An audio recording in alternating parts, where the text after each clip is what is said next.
So here's what's really cool about the London system is there are these traps, right?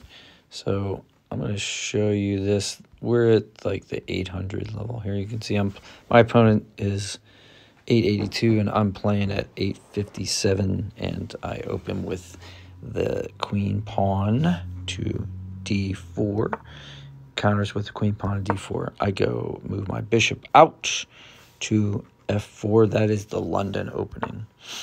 For some reason, he decides he wants to, or she decides that they want to move their rook pawn to h6. I don't get it. Anyway, I develop my knight to threaten the d pawn.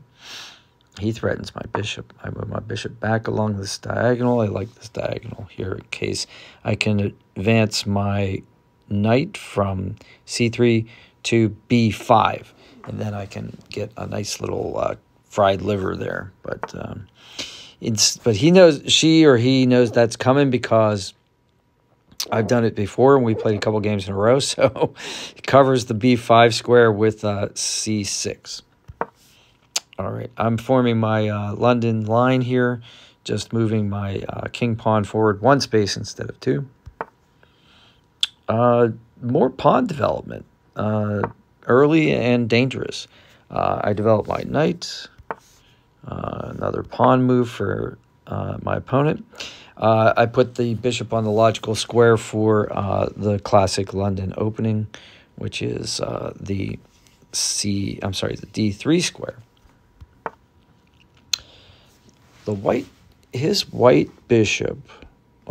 squared bishop comes out to g3 to threaten my knight, pin my knight, actually, because my queen is behind it along that diagonal.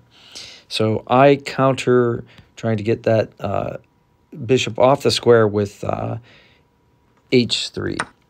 But instead, my opponent takes my knight with the bishop, so I take back with the queen.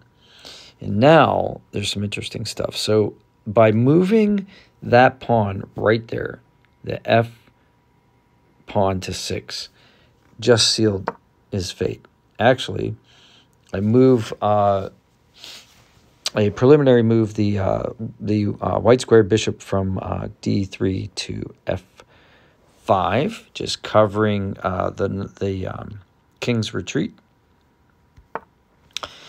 So he just covered that retreat right there with his knight. By moving his knight over in front of his queen, he has now basically given his king nowhere to go. There's one open square. So all I have to do is check that open square, and it's over.